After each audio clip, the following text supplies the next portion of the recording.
Hey there, card fighters. woodlandDOX here, bringing you to the first episode of a brand new, hopefully fun and successful podcast. This is the Deck Check podcast. Thank you guys for tuning in, giving us a listen. I am here with today two folks from my locals. We have Ryan. Say hello, Ryan. Hello, hello. And we have Matt. It's me. He was also supposed to say hello, but he took a creative liberty or something. I don't know. Um, Yeah. So anyways, we are here for the first recording of the Deck Check podcast. Before we get into it, I want to give you guys a little bit of housekeeping notes, a little bit of expectations for our group going forward. So, the Deck Check podcast. We are a Cardfight Vanguard exclusive podcast. We will be covering topics from results to card reveals to strategies to deck choices, whatever may cross our mind. We're going to talk about it. We're going to come in each week with a set agenda for the show with some topics. I'm going to be creating a visual aid to go along with each episode. If we have anything specific, like a card or whatever that we think you need to pay attention to, there will be a YouTube companion upload. Should you choose to listen and watch over there. Otherwise, it's just a still picture, which is still a cool picture, but does nothing. So that being said, each week I will be here, but I may have a rotating cast of the rest of the group of my locals or some guests, depending on who wants to spend an evening with me. And that's kind of hard to do, right? So, that being said, I just want to say thank you guys for taking the time to join me. I think we're gonna have a whole lot of fun. Thank I you for agree. having us. I love how I stopped rambling and then you both talked at the same time. That was perfect. That's exactly how podcasts go. You're perfect. That's how I want this podcast to go. Yes. So I guess for a little bit of general background for the folks listening, I've been playing Vanguard for 3 years now. I started with V, the end of V, right before Overdress started. So most of my experience is in Overdress. Fair good bit of experience in V Premium. I don't play anything meta, so but I like playing it for fun. Premium, I can't be bothered. Ryan, why don't you tell everyone about your history with Vanguard? Yeah, so I started Vanguard in, I guess, set one, and then didn't really get a deck until the Angel Feather Ride line or GoDL, and then that was really my first quote unquote real deck, even though it was still bad. But basically, I've been playing since pre G, and then until I graduated school. Basically, I played through all of G, graduated school, went to college, and then I stopped playing during V Premium, but then hopped back during Standard after graduating again. So you're pre-G or OG, just about Oh, as yeah, that's a good one. I am OG. right. Ryan's our lifer here. I mean, honestly, if I would have known about this when I was in college, it was up my alley. But I hadn't even heard of it until 3 years ago. And Mr. Matt, why don't you entertain the people with how you got into the game? I don't think it's very entertaining, but I do what I can. Let's see. How did I start? Um, 6 years ago, I started watching the anime, and I was like, "Oh wow, this is really cool. I like the anime a lot because it's not like those other card game animes." Uh, so I made a whole bunch of proxies for the deck that I liked, and me and my buddy played it. Me and my one buddy. Um, and eventually I was like, okay, standards coming out, the new cards, and I finally had a job that I could pay for the new cards. So I was like, okay, I'm gonna get into standard and I'm gonna do it properly. No proxies, all real cards. And so I started stealing them from you guys. That's what I know. I can confirm that is Uh, what you do. Yes.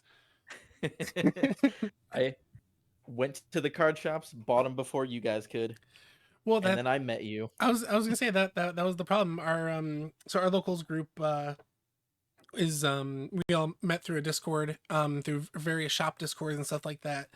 And I would say, guys, after what, about a year and a half after we've had official play now, almost 2 years, and we've really grown our little community. Yeah, when I first started coming, there was only like, I don't know, 6 to 8 people. Yeah. Uh, We're getting 12, 13 people I mean, most times. I shouldn't say sometimes, I should say most times. Ryan, did you guys like I mean before I joined the local group, was there that many people showing up? Oh, so basically, before we started going to the shop that we go to, there was a consistent 4 people, and Okay. the 4 people who showed up were maybe not exactly committed, but they only showed up because they didn't necessarily have anything else to do, and therefore the quality of games was even though the deck builds and everything were really good, the quality of game was just so bad. I I'll admit I was getting like a little disheartened until like you guys showed up, and then like the play got a lot better. So basically like we doubled in size from, let's say, 2 to 4, then 4 to 8, and then 8 to potentially 16 or more. Yeah, So it's been pretty good growth in the local community. and it's fun too. I mean, having a card game that, you can play at a competitive level locally or you can play with fun decks locally, it's only going to help strengthen yourself with the competitive levels, but it's so nice to actually have people that want to play and want to enjoy the game, the franchise with you. That's something that I didn't have with other card games. So having all you guys for Vanguard has been fun, and now we have a podcast. So that's crazy. I know I never thought I'd be here. we started with nothing, and then you guys became friends with the dude who has too much time. Oh, I like that guy. So, anything else in general before we end today's topic, guys? Because I know, first episode, you might have some jitters, you might not know exactly where we're going with this, but anything else important you think the listeners should know? Uh, I don't think so. Nothing I that I think can we're think good. of.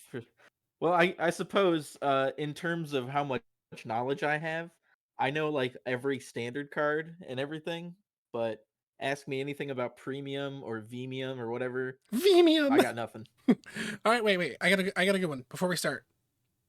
Favorite deck, any format, go. Who first? Um, oh, I'm alphabetically first. Okay. Favorite deck, any format, Prison. 100% Prison. It's been my ever since I jumped into Overdress, and it has been my mainstay. I don't care what it costs. I upgrade that stupid deck, and I figure out a way to win. What about you, Matt? I don't know. I okay. Here's something fun for the viewers. I play every deck. I Uh, I mean, I build every deck. Does that count? yeah, but are you good at every deck? I'm good at like one deck. So Oh, I'm not good at any of them. So, so uh, I got him beat. All right. I'm looking at them right now. Oh, I you think actually brought cards to a Wellstra. card podcast? Are you kidding me? No, they're just sitting next to me because Oh. they're always next to me. Uh, just in case I have to kiss them goodnight. Tuck him in. Yeah. I think. Well, when Wellstra first came out, I was like, this deck is awesome. I like making products. I think that's cool. Uh, and I still love Wellstra, and I'm happy that he's sort of meta, pretty good. He can compete with the top decks.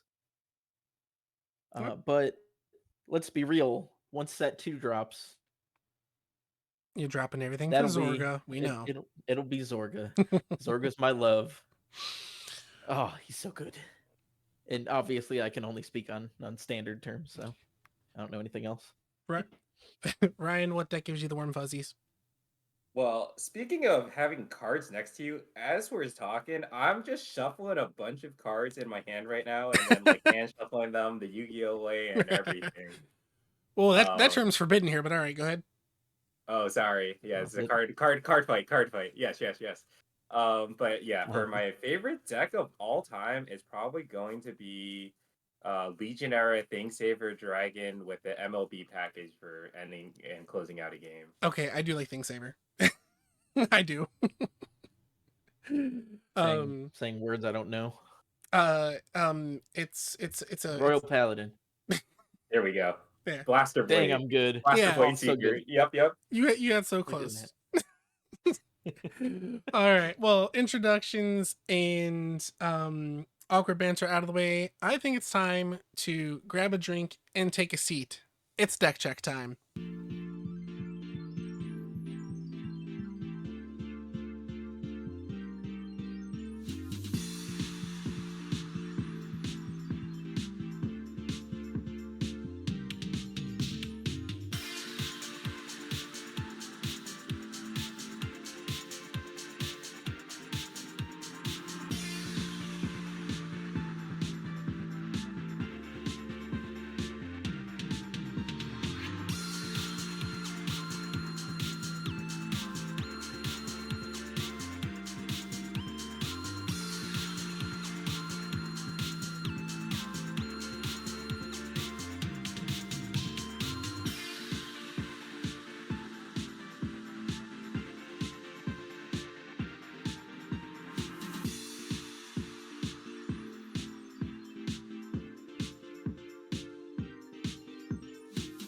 So, for our first episode of Deck Check, you guys, we just finished the Bushy Road Spring Fest, or BSF, which I will mistakenly call BCS about 6 times before this recording is over. BSF season has just ended, I believe, globally. I am almost 100% that the United States events, or North America events, have ended, and I'm almost also 100% sure that the global events have ended. So, I wanted to take some time now, Ryan, being the OG pre-G player that you are, did you attend any official Bushy Road events such as a BCS, BSF, or anything like that before the standard format? Oh, before standard format, admittedly, no, I did not attend anything because I was still in high school or pre-high school. But I did attend an ARG when I was in undergrad.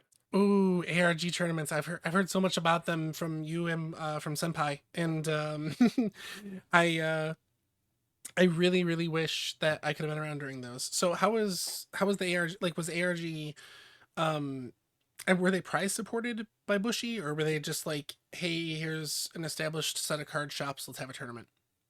Yeah, so it was an established set of card shops. So it was kind of nice in the sense that there is like a second circuit of tournaments. So I was talking to one of the other local guys. He was like, "Oh, I wish I was around in the ARG time because there were just not enough events, like not enough Spring Fests or something like that. There's only maybe 5 or 6 in the United States, so it's just kind of like, oh, you only get one Spring Fest every half of a year. It would be nice if there was maybe a second one to attend." But basically, with the ARG events, you'd have another one to attend, and you'd be good to go. So Um, were and mhm. were they like prize supported by Bushy at all, or no?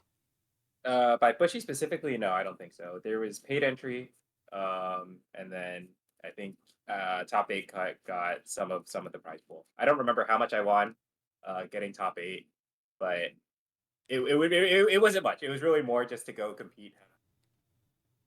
Well, Matt, did you hear that subtle flex? I don't remember how much I won. I mean, just right off the bat. And like, no, not oh, I don't remember what the prize pool is. I don't know how much I won, but we all Oh, It was not a lot. That's why. Otherwise, I would have remembered. I would have been like, "Yeah, they gave me 1K and everything. Oh, easy." No, it was probably like $20, which is probably what the entrance fee was. But it was an accomplishment. So I was proud of it. So it was just kind of like good to compete all the time, kind of deal. so $20 in store credit and a pat on the back. But a top. And a top, yes, okay. um so the and champion over here. Matt, did you before you joined our little group, I think the one we just went to was your first ever event, right? Yeah, I barely even ever wanted to go to locals. Because as I said, I played with just my one buddy. I didn't even know you guys existed for a long time. I Um, mean, I like, we knew you existed, we just didn't know who you were because someone was buying all of our product. yeah, oops. um, no regrets. But yeah, this was my first like actual big event, which I wouldn't have even gone to if not for you, actually. I mean, I am pretty Um, special. but You are. You saw the potential in me, and you're like, this guy, he needs to go. he's my He seed needs to A. see. Please bring him. Yeah. No, so the I was at one BCS before Bushy Navi, so I actually feel like the events are two different worlds, pre Bushy Navi and post Bushy Navi. So one thing that I'm looking at right now, you guys have cards next to you. I have memories next to me. Okay. I have my Oh. player badge and my wife's player badge from the BCS pre Bushy Navi. So when you walked in, you signed up, you actually got a badge with a number on it. And then when you had match pairings, you had the QR codes, which is the first time I learned what a QR code was. Really? The first, like, you've never seen like a QR code on something else? Like, I mean, like I knew that there was just like this random square that you scanned, but like I had never used one. That blows my mind. I mean, I technology, man. I know technology is crazy. But yeah, I didn't even know how to use a QR code. And that was interesting because then I'm just running up to this bulletin board with my phone like everybody else. I'm like, what are you doing? And then eventually someone showed me. And I'm like, oh, I'm player 48. I better go meet player 32. And then I ran off and I met player 32. But it was rough because I had attended one, I think I attended one Yu-Gi-Oh BCS or whatever their YCS. I know I just said the forbidden word. But I attended like one before that, and I think their pairings were just like manually listed. Like you were player 42 and you went off and looked at the paper, found where 42 was or something. I don't know. But the experiences are definitely completely different pre Bushy Navi and post Bushy Navi, in my opinion. If anybody feels differently, let me know. But um, I think it's great with Bushy Navi. I don't know if you guys did. I mean, we didn't really have any issues, did we? Uh, one man, one team that we went against, accidentally, uh, said that they won too early, Oh yeah, before the winter finding out. registration. Yeah. Yeah, that was a little awkward. Um, I mean, they won in the end anyway, but I mean, still. yeah, I guess that is a problem. Ryan, did your team wait, what was your team? Oh, Team Neapolitan. That's right. yeah. Did Team Neapolitan run into any issues with Bushy Navi? Bushy Navi itself was fine. Like, yeah, I think the reporting the results and not being able to resolve it between teams because, like, basically there's three games. Game one finishes, they win. Game two looks like it's about to finish, um, and it looks like they're about to win, but they didn't know our boy's Rezael superpower where he goes over trigger and then wins a game off of that. And then basically then it's even, but he kind of like reported it too early after seeing that board state. But miracles happen, man. And then in the last game, we were able to close it out. But basically, they reported it, so then we had it was fine in the sense that we'll call them two team captains. They just go to the Bushy Road help desk, and then they resolved it there, no problem. Yeah, and I think that if that's the worst problem that happened with the use of Bushy Navi, I think that's just fine. Something I could speak to from BCS Atlanta last year, I believe. Yeah, it was Atlanta. We had a repairing.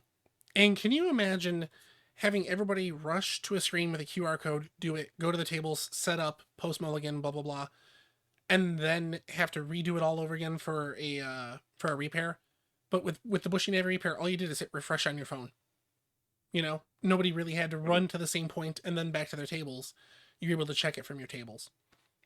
So in terms of repairs and stuff like that, that's got to be a massive upgrade. I couldn't imagine a repair before Bushy Navi. That would just be a nightmare. And the last thing I'm going to say about Bushy Navi is the screen names, for lack of a better term.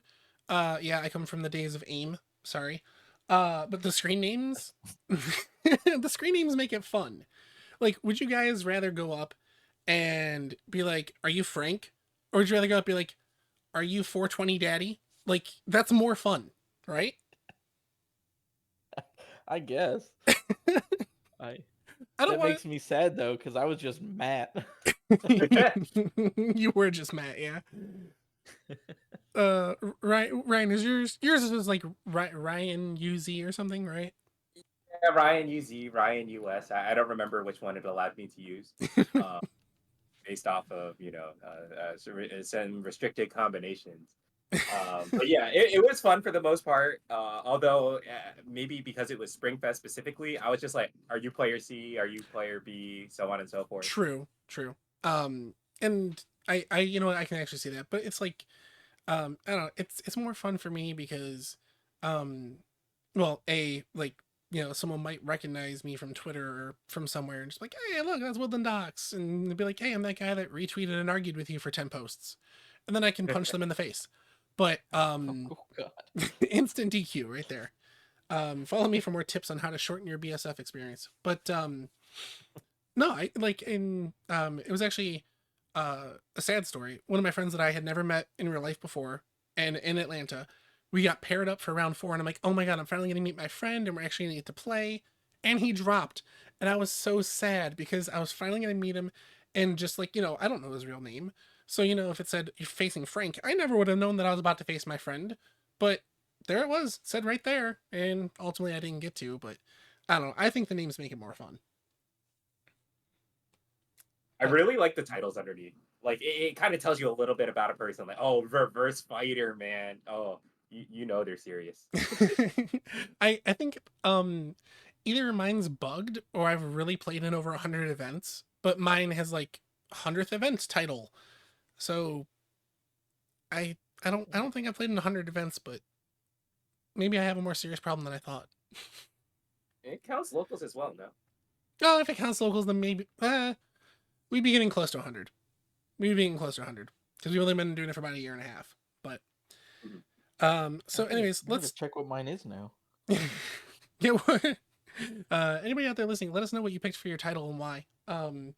If because I remember not having, or I remember having a ton of options as if it was going to let me pick whatever I wanted. So I don't know if there's still some that I hadn't unlocked or what, but yeah, let us know what you guys have as your title and why you have it that way. Um, so I guess let's move on to this BCF in particular. So we were the three of us were on two separate teams. So Matt and I were on a team with my wife, and Ryan was on a team with two other guys from our locals, Black Guy Senpai, if you know him in the community, and another dude named Rob.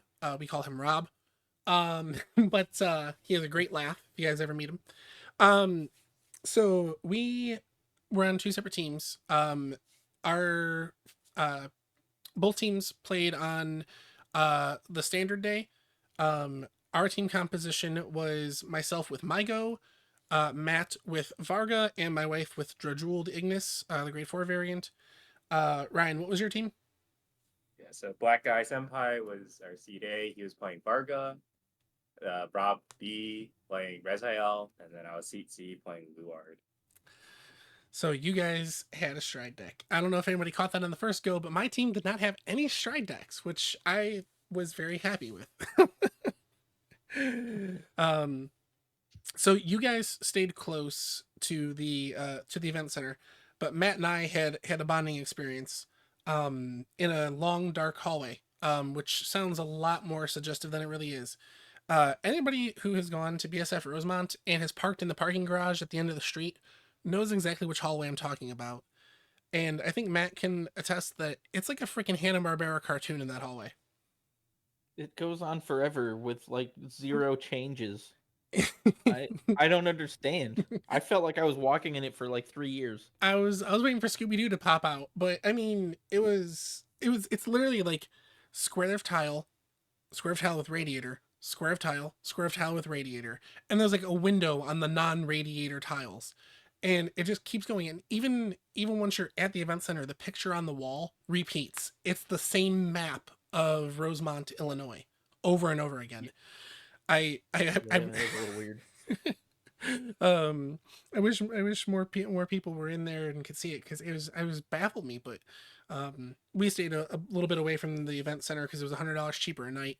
So pro tip for all you guys going to Rosemont in the future: stay 20 minutes away. It's $100 cheaper a night. And I guarantee you your Uber is less than $100 a night.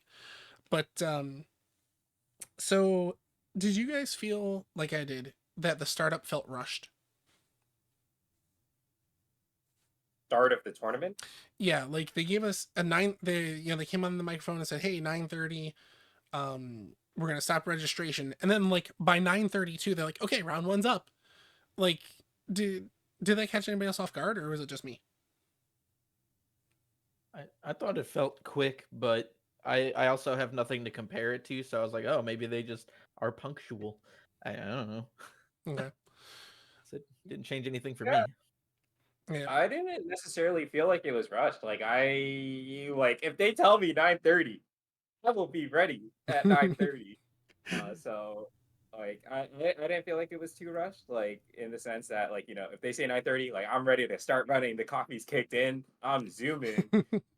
No, I mean, like when they said registration closes at 9:30, I'm like, oh, okay, so we'll probably start round one at 10 or something. No, we were right there. Um, I don't know. I didn't expect it, and I guess I was trying to be a little too social. Um, because that's just who I am. But I was literally going up to like my fifth group of people trying to say hi, how are you? So maybe that was my fault. How dare you know people? I know, but it's weird. As you guys hopefully come with us to more events, you're gonna recognize people, and it's weird because you're like, oh, that's that jerk that double crit me, and then you have to smile like, hey, like, and inside you just want to throw their deck out the window. Um, but be There is polite. no hate in my heart for champions. Okay. Please side note for everybody, please be polite to each other at these things. We're all just there to play a card game and have fun. I don't care. We'll get into my hatred for Shiranui and Lord in a little bit. I don't care how much you hate your opponent's deck, how much you hate your opponent's shirt. Just be nice. But anyways, that's a side rant. I guess it was just me who felt rushed. It is what it is. Something else that felt not rushed because rules is rules. But how many times did you see judges hawking tables over the 30-minute time limit? Because I saw that a How? They lot. were they were hovering over us constantly. Yeah, I mean, Like I can recall Ali versus Shiranui where it was the deciding match. I think that was our round four. And Bro was just standing over the top of the table with his arms crossed, just ready to declare double loss. How about for you guys, Ryan? I don't think they really hovered over us because we all generally played fast. I think it was also kind of the deck selection that we had as well. Varga is a fast deck. Um, Rezael is supposed to rush, and then Luard is the slowest deck. But the build of Luard I had was the order package, so basically you just win early game. Okay. I mean, I think I was the last match maybe once, but my opponent was playing dolls, so I kind of expected that. Allie's only time she was last was with Jeweled was that round. Matt, I don't think you really went to time or close to time, did you? not even a little bit. I think I was the first done on our team every time. Except for the time where a guy said OT to win, and I said okay because I had I had him at 4, and it was my third out of my 5 attacks. All my rear guards had just restood, and he knew the one rear guard had a drive check, so he had to conserve his hand. So he made the OT to pass, and I just said okay, here's the OT, 2 crit, you're dead. I mean, in my hovering post matches, or if I was running to the bathroom, whatever, I did notice the judges were ready to pounce. Dude, they were the police, man. Time's up, freeze, put your hands up. Dude, these guys were insane. Like, oh my, like they didn't even give people the opportunity to go like, hey, let's like roll dice or something. Like, That oh, yeah, They the were preventing that. the one match when I was hovering over my friend on day 2, they did reach time, and then the opposing team said, "Ah, we'll forfeit," and then my friend's like, "No, I forfeit," and then the judge is like, "Well, someone forfeit," but they were definitely there. They were there and they were ready, and I guess that's. I mean, nobody really likes the timing rules, but with tons of stride decks, I know they're still pretty aggressive, but having that extra step in the turn or any of the grade 4 decks, I know Jejuled is probably the most popular grade 4 deck that was there. I did see a couple prisons represent they probably weren't doing very well. I guess with the introduction of the stride deck sets and them being so prevalent, that might have been the reason for them, hovering a lot, just to make sure that those players weren't dragging it out and then going for the kill because they're clearly the stronger deck. I don't know. Or maybe Bushy just rents by the hour. Along with renting the venue, I really, and again, I've been to 2 venues, so I can't say super much, but I can say the vendors seem cramped together, and they also kind of seemed lacking in a variety. I don't know if you guys agree with that. Well, again, I have nothing to compare it to, Oh, sure. but I I don't know. I guess I was going there kind of hoping that they'd have a little more stuff other than cards and like card accessories. I was kind of hoping for like Vanguard accessories in general, like a T-shirt with the crit symbol on it or something So like that that. said "crit happens," stuff like that. So like the actual bushy store. Yeah, that would be great. Like Yeah. just stuff that I can wear, just things that I can use, like a keychain maybe that has like Vangaroo on it. You know, even though Vangaroo is not a thing anymore apparently. Well, and that's my thing is I'm fairly certain that the bushy store was at 2 North American events this year. But like, why not all of them? Like, why don't you? This is your event. We're clearly here for Bushy Road. Please, for the love of God, take my money. Now, Ryan, I know you go to a lot of Pokemon regionals. How does it Yeah. compare? I think compared to Pokemon regionals, well, Pokemon regionals you can have more vendors, right? Because there's more players. So one thing, there's more vendors. Two, the vendors will kind of have their own niche. So some vendors will sell just Pokemon products, like kind of like what you were saying, like oh, they have all the memorabilia, being like oh, you got your keychains, you got your shirts, you got your plushies, and everything like that. And then other vendors were more focused on cards, and then like they'll just kind of have the wall of cards that you kind of see in the Cardfight anime, where they got like all the triple R's all lined up for you and everything like that, and like you can just go like, oh, I've always wanted to build XYZ deck. I know the vendors there will have the cards, but then it's like showing up to the vendors here, it really seemed like lackluster compared to Pokemon. And then it was kind of like lackluster for me, especially if I'm just playing standard right now. It's just kind of like, there's like a hodgepodge of sleeves, couple of deck boxes, couple of mats, and then extreme high rarity card fight cards, and then maybe one triple R, and only one copy of that triple R that you're looking for is there. Is kind of I wish there was more. Yeah, and I don't know if it's just so our local store that is our home store for our tournaments and that we get our product from. They don't do singles for Vanguard because it's a less popular game. Um, so I don't know if those vendors are the same. Like if that's just the local spot, and then their locals like, oh hey, big regional event coming up, you want to be a part of it? And they contact Bushy and whatever. I'm not exactly sure how that relationship goes, but it could be the same situation where they don't sell Vanguard singles because there's not a large enough community for it. The people who want the cards have them. So I seem like a whiny little person. We're well, I'm gonna whine some more. You guys are gonna fight with me, but it is time for our card fight climax. Uh, Point of the show where we're gonna go into our most debatable, hottest take, whatever you want to call it. I made a statement in planning with these fine gentlemen that they heavily disagreed with. I say this was a 2 deck meta for BSF season. You played Luard, you played Shiranui, or you weren't getting in the tops. So that's my statement. I stick to it. I know specifically for Rosemont, every single team had both in the top 4.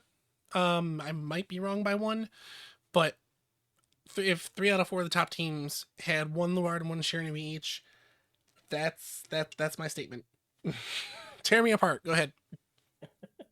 Do we have a list of all the top like winning decks from Uh, Rosemont? yeah. So we have the chart from VG Paradox. We can go over the tops of the last 3 months, which is the BSF season. But Rosemont specifically. Let's see. I saw something just got spammed there in the chat. Um, It's at least got to have the newest set out, like Varga and all them.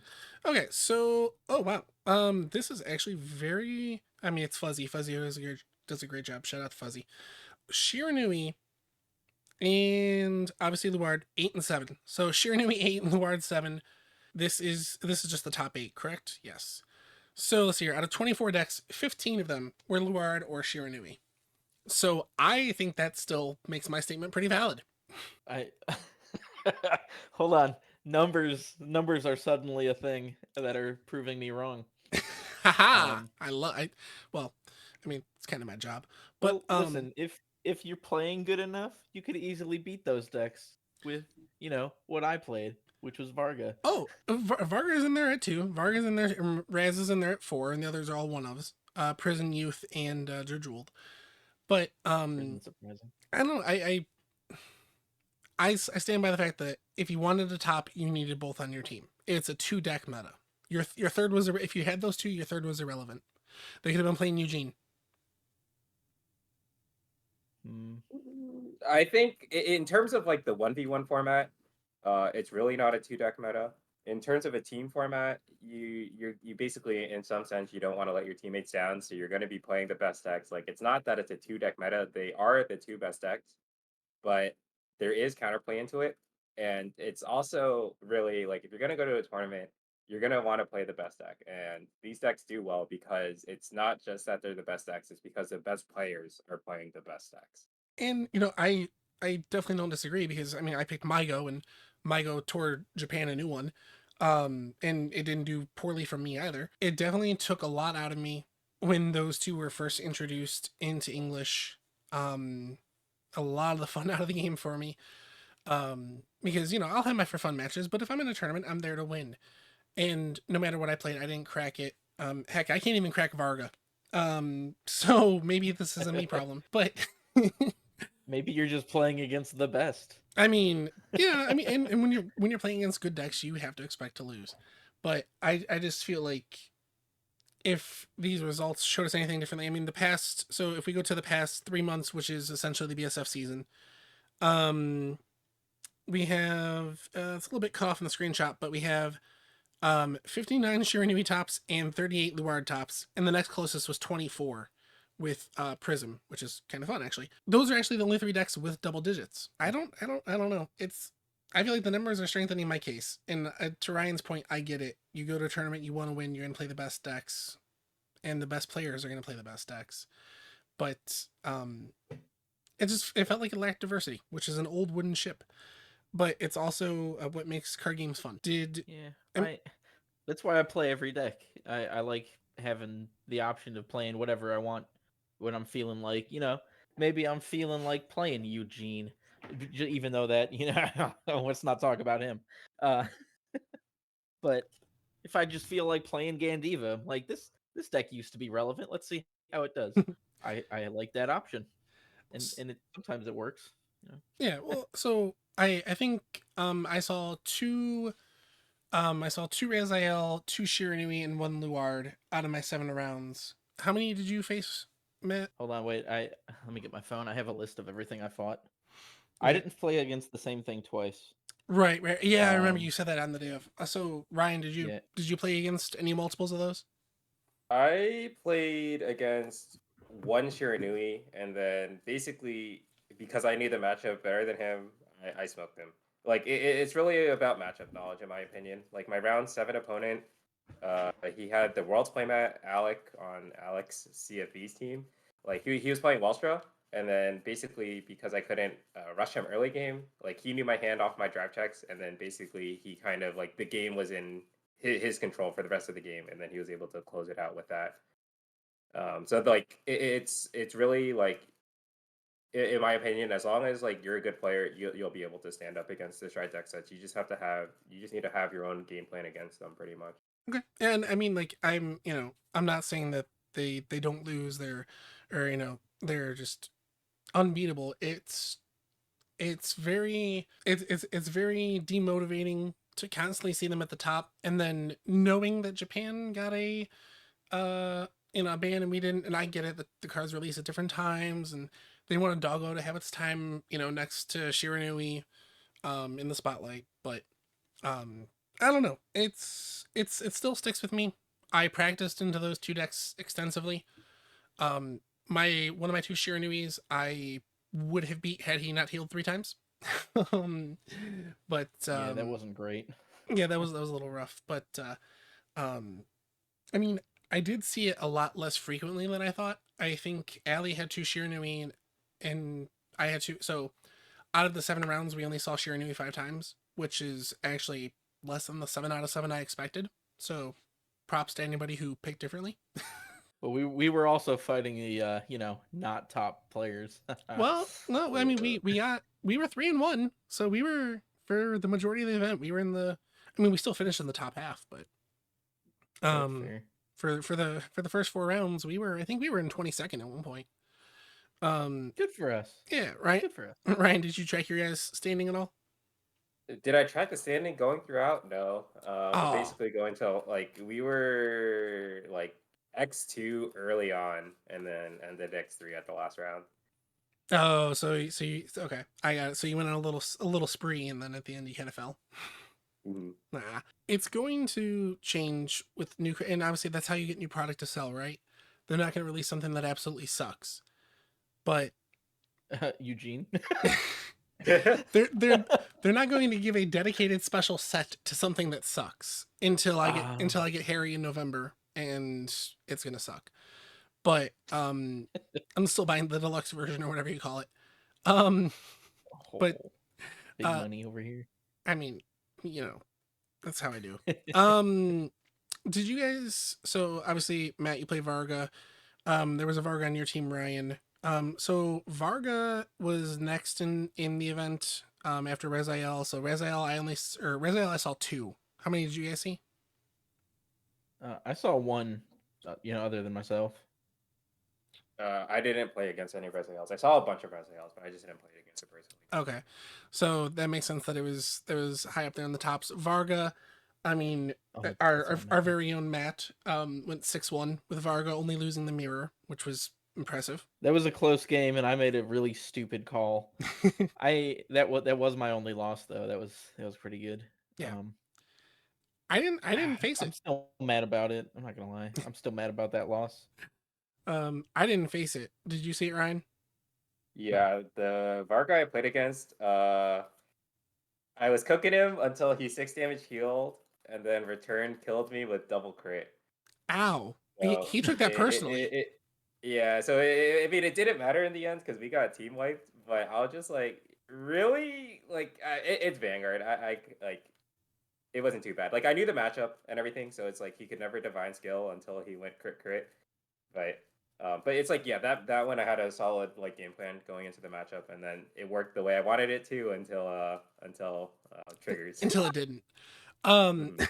Yeah, I mean, my like round one is always a toss up, right? You're either gonna face garbage or you're gonna face meta. There's no in between. It was the and then dolls. Dolls was just unexpected for me. I was one persona ride away from beating them, and I just never got it. That sucked. But other than that, like other than round one, I should say, there was nothing that caught me off guard. I don't think you guys had any matchups like that. Just like some random, like, oh, here's Hermania. Hold on, let me look at my I list think again. yeah, my weirdest matchup was Chris Rain, but like one of the local boys taught me Chris Rain. He told me to read the cards, and then I never I for set one Chris Rain, the game plan said just have perfect guards, don't give him counter blast. So I was prepared for it. Um, but nothing weird. Like I expected to see Direfall dolls personally because I have the deck and I do think it's solid. Just maybe not expected because it's too slow of a deck in the sense that it's just very defensive. Yeah, I expected to see it because it was defensive, and with all the other decks that want to rush and get aggressive, I figured I was going to see a defensive counter somewhere. Um, and Speaking doll, of defensive, yes. no, sorry, not to interrupt, but I played one Velino. That was weird to me. I was like, oh, Velino, kind of gonna wait till set two, aren't you? Apparently not. So, side note, I've played 4 games with that deck in the past 2 days. I've lost all 4, but it's almost gone to deck out each time. So it's a tank and it has no offense. It's the opposite of a glass cannon. What is that like a stone pistol? I don't know, but It's like a water gun. yeah, it's like a water gun. There we go. And so any more thoughts on the meta? I mean, the one offs, like I said, they were Prism, Youth, and Jejuled. So those are all relevant names that I expected to see there. No surprises in the top 8 at all for me. There was a youth perk in the top for our thing. Yes. I mean, youth perk's good and all, but I don't know. I feel like it kind of fell off a little bit, and I was surprised to see that it was there. I'm happy because I love youth perk, but I was just like, oh, that's strange, and they did well with it. So I'm like, okay, you just got all the things that you needed every time. That's good. You had absolutely amazing luck today. Good job. I, Honestly.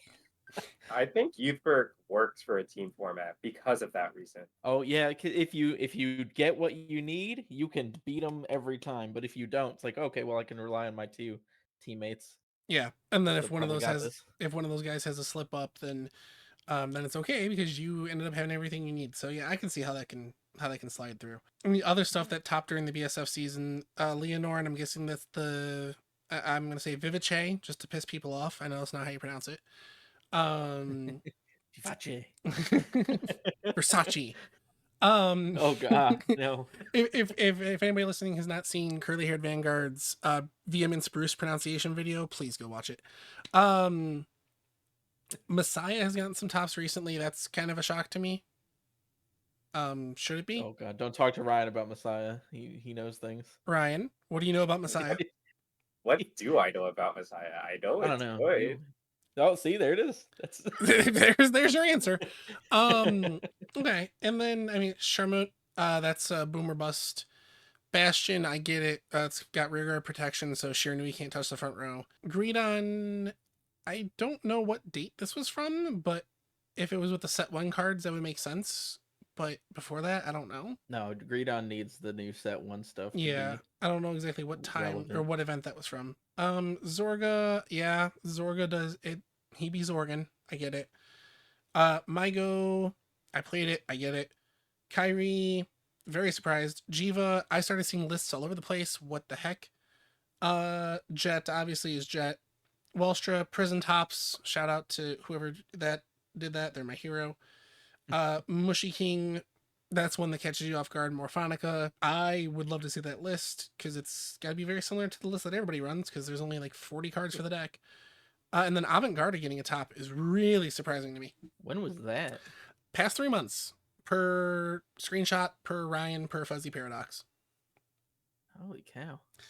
So yeah, but I don't know, anything else about the meta of the matchups or anything you guys saw this BSF season? BSF season specific, or not necessarily to the season, specific to the tournament run for Rosemont. Since my team didn't run Shiranui, I actually chose to run Blue Ward over Shiranui because everyone knew the Shiranui matchup.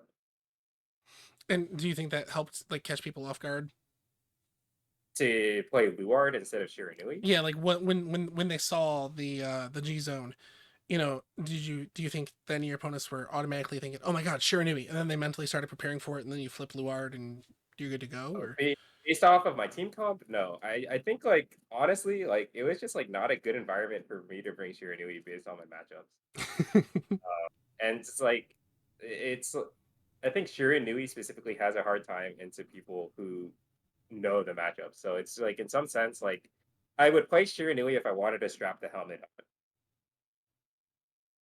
but you were there for good times and good deep dish pizza, so you're like, I'm playing Luard. Deep dish pizza, okay, good time, Luard, because like we said, I'm an OG, and G Luard was probably also one of my favorite decks, but I think Saber probably squeaks it out by quite a bit, actually. So then I'd like to take some what is the word for it? Responsibility for you playing Luard as well, Ryan. I vaguely recall you asking me which you should play. Yeah, I did. I don't remember what you said, but I just remember ultimately going to the Luard. That's what I suggested. Because like you said, I think I told you the same thing. I was like, everyone's gonna be ready for Shiranui because everyone's scared of it. so we've done enough on standard. Tri-Reg was just silly fun. Matt did not play, as he only really plays standard format. So I played V Premium, my wife played standard, and we had a new friend, a friend of a friend, that was set up to be our premium player. Tri-Reg was just silly fun. I played Bang Dream both days because I could. You can't stop me. We played 4 rounds, I believe, or 3 rounds. No, three. We played 3 rounds.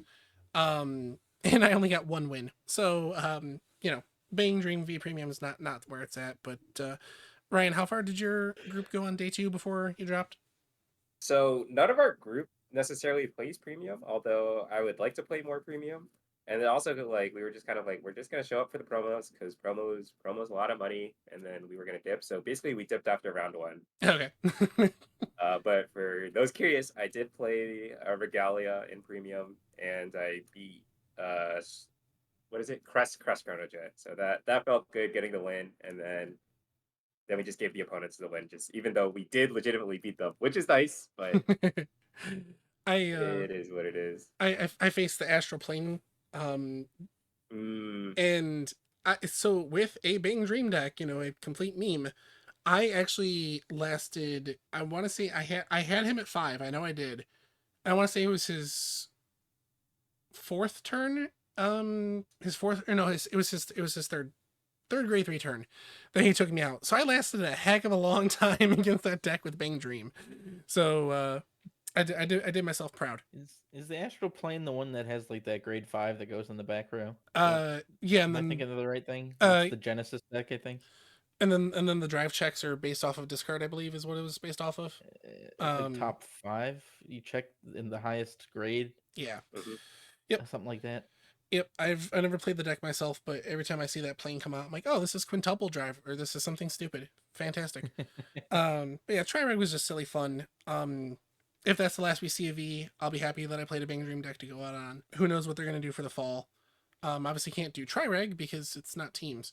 So maybe they'll just go back to the classic, splitting the day in half. So we'll see about that.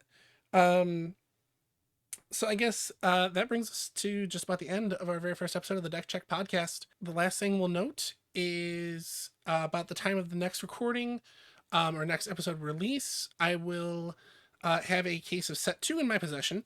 So, gentlemen, from set 2, what are you looking forward to? Straight up, right away, Zorga. We knew. Okay, The yes, yeah, that you only said about 7 times. And anything else, or you just want Zorga?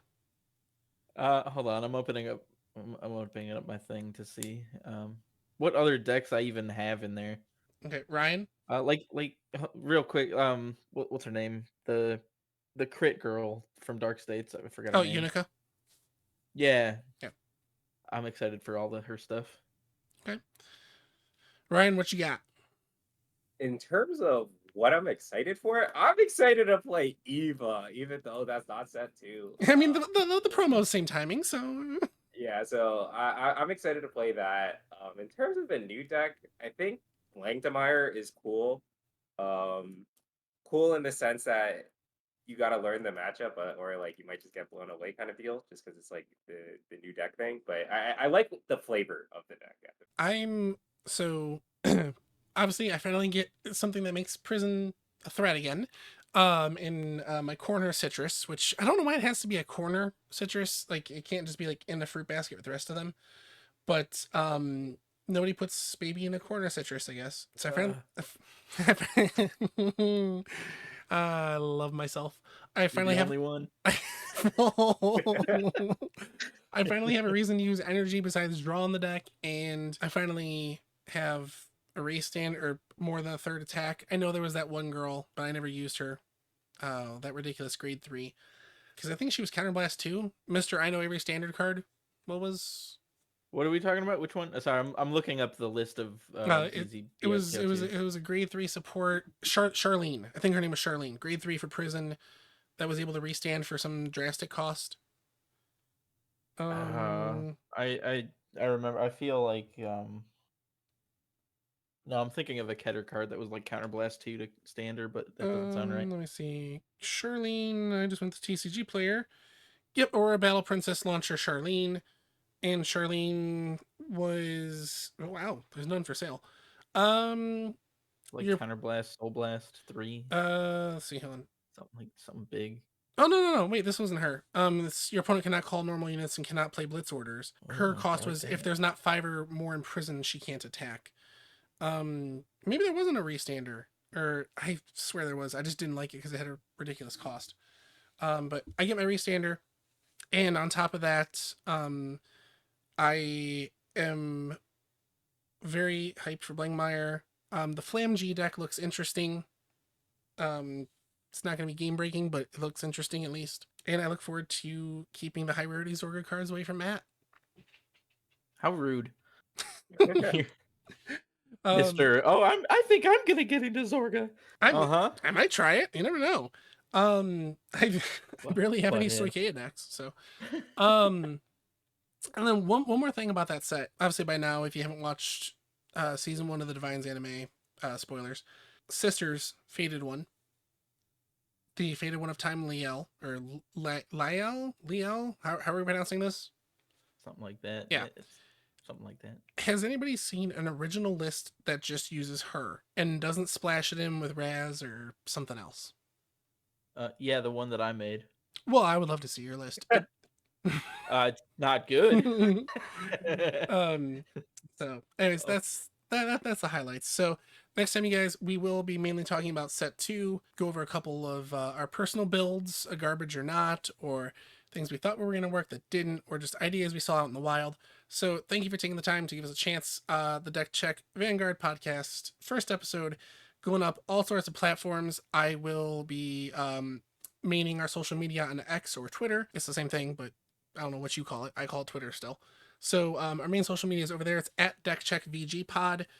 We will be on all sorts of platforms, like I said, aiming to be a bi-weekly podcast. And again, I'll be your mainstay host, hopefully joined by several folks from locals, such as Matt, Ryan, and other wonderful people, or some guests from the community. With that, any last words, guys? Those are some great words. You guys are naturals. I love it. All right, guys. I do what I can.